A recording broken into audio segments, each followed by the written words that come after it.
Hey guys, this is Kenjiro and welcome to another PaintShop Pro video. Today is part 2 of our epic sword fighting image creation. If this is your first time being a part of this multi-part series, you can find the first video where it really just covers the separation of the two sword fighters from their original background. In this one, we're going to jump into converting mostly the daytime aspects of the photo to nighttime. So let's get to it. So where I'm starting off is I have the fighters removed from their original background, and I have my example background that I pulled from pexels.com, and I've got them all composited as separate layers and a black background. So now the process that we're going to go through is just converting first the background from this daytime image to a nighttime image. And I have another video on this concept, and the approaches that I'm taking in there are different, but the principles are the same.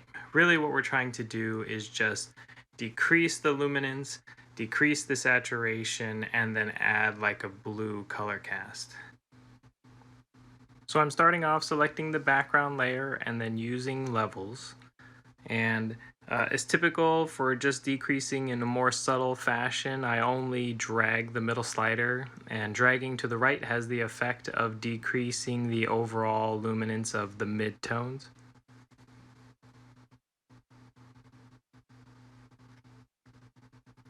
Next, as an activity of trying to decrease contrast, I duplicate the layer, and then I perform an negative image on it, and then change the blend layer to overlay. And what this does is it has the effect of applying a decontrasting. It's a very specific kind of decontrasting. It doesn't feel like enough, so I tried duplicating and it decontrasts further. But what I kind of realize as I'm looking at this is that it's not heading in the direction that I want it to go. Even though this is a method I used in my other video, what I'm finding is that it's not working in this case. And this is an important point of just general working with images, that, you know, nothing is as prescriptive as we'd like it to be, where you can just say, here's all the steps, do these exactly the same way every time, and it's gonna work. But in this case, I'm actually opting to switch to using the brightness contrast tool. And instead, to achieve my decrease in luminance and decrease in contrast, I'm going to use this very simple tool in PaintShop Pro. I also realized that a lot of my operations were taking a long time, and I didn't need the image to be very big, so I actually resized the image to be about half the size, especially since this is just a demo. So once again, having decreased contrast with the brightness and contrast, I'm trying yet again to use this method of decontrast using the negative overlay. But once again, as I keep checking it, it's not quite going in the direction that I want it to go. So I'm going to pivot, go back to my brightness and contrast, and use that to actually perform the decrease in contrast.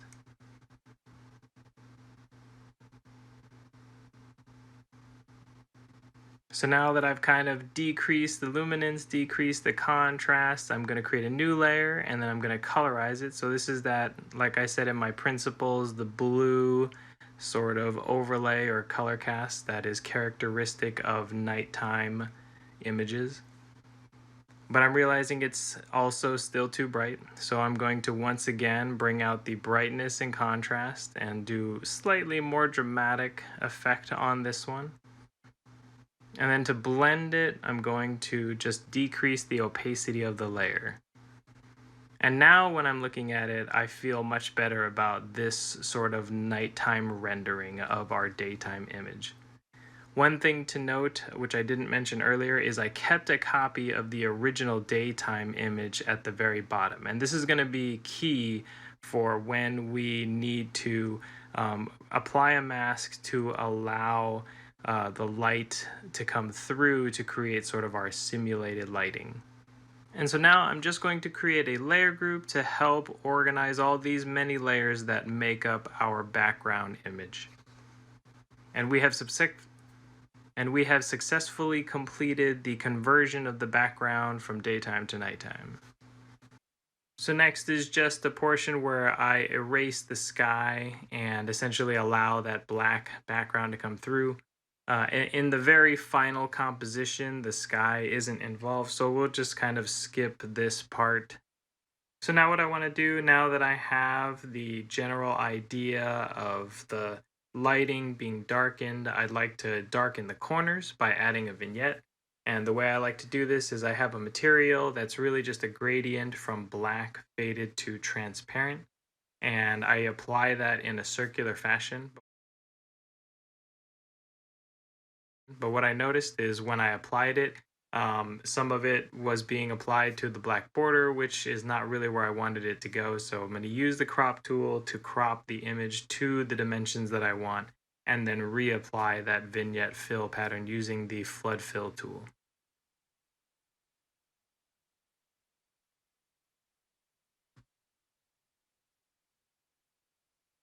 So now that we've taken care of the background, and this is just the beginning, there's going to be more tweaking that we're going to need to do to the background to get it exactly the way we want it to be. But for now, we can apply this same effect to the swordsman.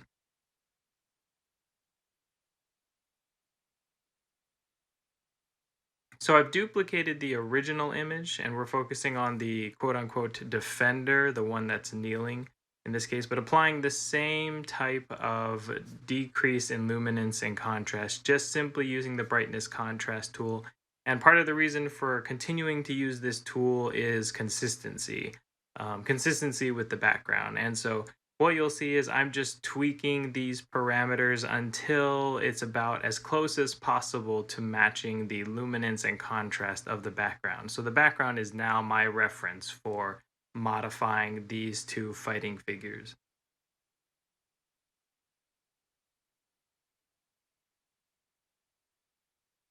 And one important note is I duplicated the fighter, the original fighter image or figure image before applying these changes, because with changing the lighting effects, as I mentioned in my other day to night photo, it's going to be important to have that original copy, because later we're going to mask this darkened image and allow the lighted version through to create that sort of simulated lighting effect.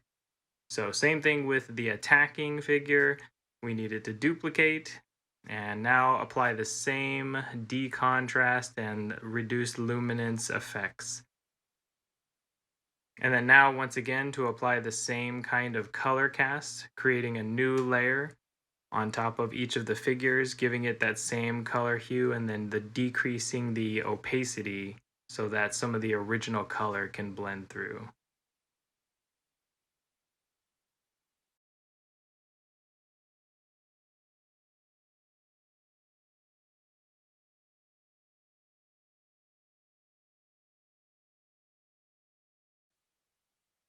So now, since we have a situation where we have two layers that represent the darkened image, we have the color cast layer and then the decreased luminance and decreased contrast layer.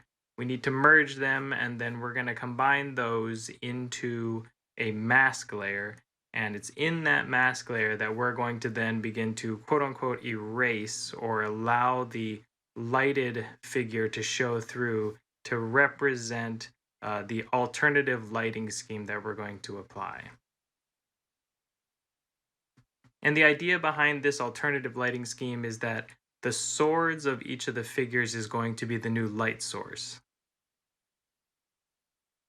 So what you'll see is that now that I've created the mask layer, I'm just going to be taking a standard brush, and with the colors black and white in my palette as my materials, I can just simply erase, air quotes, or unerase as necessary to allow the lighted layer to show through. And being selective about this is what's going to create this sort of simulated effect of a new lighting scheme where the lighting source is no longer just sort of an overcast sky, but the sword itself.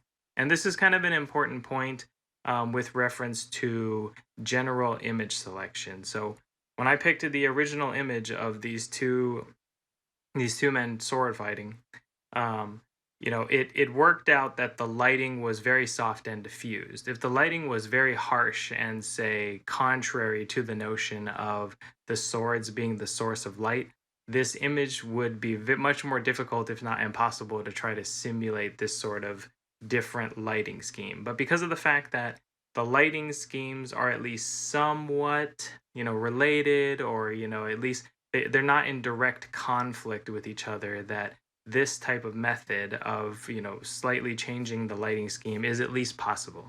So be conscious for sure of the image that you select if you're trying to replicate this kind of capability.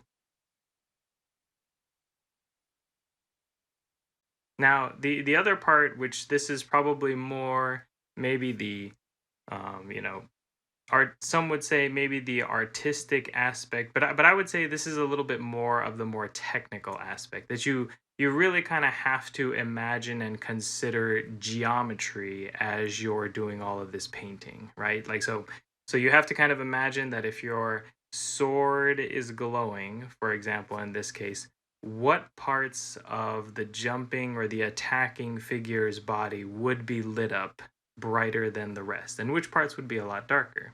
And in some cases, like his back and his arm and the top of his rear foot, these are kind of like sweeping changes. But then as you'll start to see that even as we get to the fingers, that it gets a little bit more refined, that you start to get to only painting specific sides of something, or only some parts of something, and it's really just a matter of considering the geometry, right? That would light be able to hit this part of the object if it came from the sword, and to what degree, right? To what, how far along the arm, or whatnot. And a lot of this is really just having a sense of lighting, and lighting affecting geometry. So now that we've done our first pass on the attacking figure, we're going to move to the defending figure. And same thing, we need to merge the color cast with the darkened layer. And then we're going to create a show all mask. And then once again, with the mask layer selected, just painting black in the areas that we want to be quote unquote illuminated. And in this case, for this figure, his sword is going to be the primary source of light that is lighting up his body.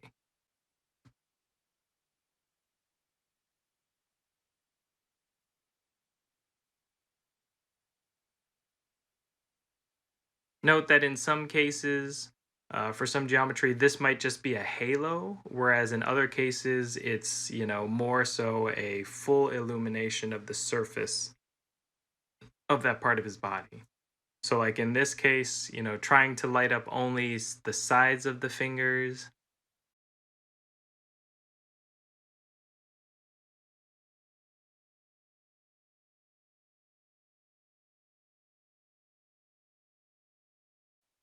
And I'll be completely honest, I think this is one of those things that I'm still working to get better at. I wouldn't necessarily say that I am a pro at, being able to really assess, like all the correct light paths and how it would affect all the geometry. But the one guide you have on your side is that if it doesn't feel correct or it looks too artificial, then you probably need to go over that area again. And just like with most versions of erasing and, or in this case, masking, you can always do a combination of, erasing and then unerasing. And in this case, unerasing with mask is done by painting white instead of black. And depending on what you're doing, there's always a variation of size, hardness, opacity, right? A lot of it really is just going to depend on, how sharp do you want that, those contrast lines to be? How dramatic do you want the lighting to show through? Is it a subtle luminance? Is it a full set of luminance? All those things are going to come into play as you paint over each of the different regions of the figure. So now moving into the ear, this is where we need obviously a much smaller brush, and we're going to have to make much more, much more fine-tuned paint. I actually spend a fair amount of time here because it took me a little bit to really kind of work out in my mind the geometry of the lighting on his ear, given that the sword is the source. But this is just an example of how, sometimes it's going to take a little bit. I think once, if you do this kind of a thing a lot, and, you really nail down kind of how the geometry works out in terms of the lighting, that, doing this part of the tutorial or doing this part of your project can go a lot faster. But in my case, this is, like I said, something I'm still working through. So it takes me a little bit to finally get this ear lit up to a degree that I felt like it was reasonable. Notice that sometimes I zoom out because sometimes getting the much bigger picture, is really what you need to care about. If you get too close in and focus too much of your time too close in, you may kind of, be tweaking too much and wasting your time. But if from afar, in the view at which you're going to nominally view the image, you'll want to make sure it at least looks correct there. As I've mentioned in other videos, activities like these could be facilitated by having a pen, a digital pen input device.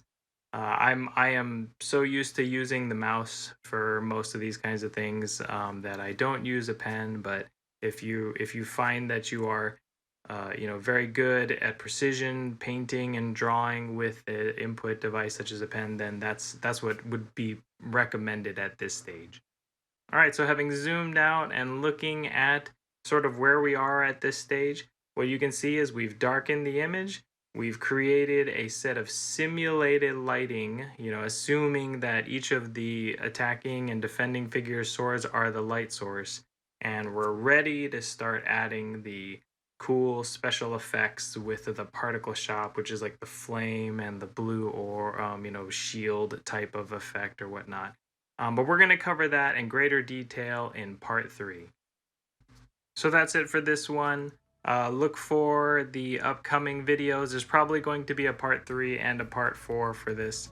But look for those videos to see how we kind of finish up this image. Also check out the actual time-lapse video if you haven't seen it, if you want to see it in high speed from start to finish.